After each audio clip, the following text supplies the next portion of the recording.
Koji su sada zahtevi za naredne izbore? Da li će se izlaziti na narodne izbore ili ne? Napomenuo bih da je 2020. godine, dakle, nakon bojkota je otvoren jedan proces pregovora. Niko tada nije postavio pitanje pretakanja izbora. Zašto se...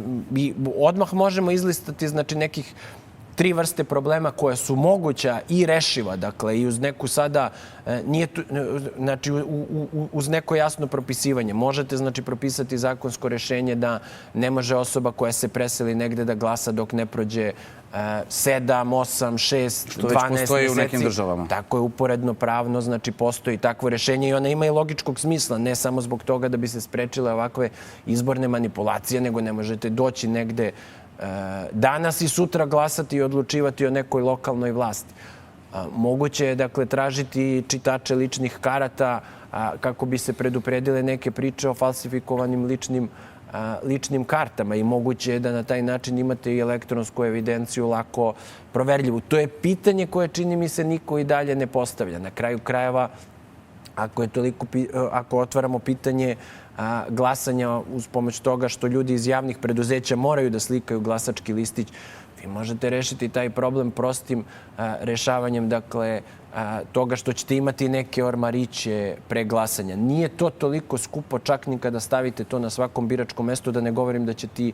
Da se odvoje telefoni. Da se odvoje telefoni. Možete imati s druge strane, kako biste onemogućili, možete imati ona bezbednosna vrata, znači, koja imate kada ulazite u neke institucije državne. Zašto ih ne bi imali i u školi, pogotovo u eri kada smo imali ovakav, znači, zločin u Ribnikaru i kada pitanje bezbednosti dece jeste jedno bitno. Zašto ne bi ta vrata ostala nakon izbornog procesa? Da li to sve treba budu zahtevi pred održavanje, pa i ovih redovnih lokalnih koji nas čekaju i eventualno doćemo i do toga ponavljanja beogradskih izbora? Da ne treba izlaziti na izbore bez... Pa moje mišljenje da je najbolji trenutak bio da se ta pitanja postave pre sigurno 2 godine. Mi smo ih isticali, dakle, kada se to pitanje postavljalo.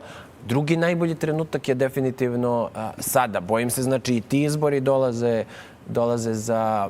Pa tu su već mart, april. Oni su tu mart. Evo, mi smo danas na Božiću, moja pokojna baka imala jednu lepu narodnu poslovicu, govorila je nego se prase pred Božić. To je ponavljala i moja majka kad krene neko u porodici da uči, dakle, pred ispit 2 dana ili isto. Isto važi, dakle, i za političke aktere. Znači, potrebno je percipirati nekoliko koraka unapred i u tom smislu je vrlo bitno sada nametnuti to pitanje.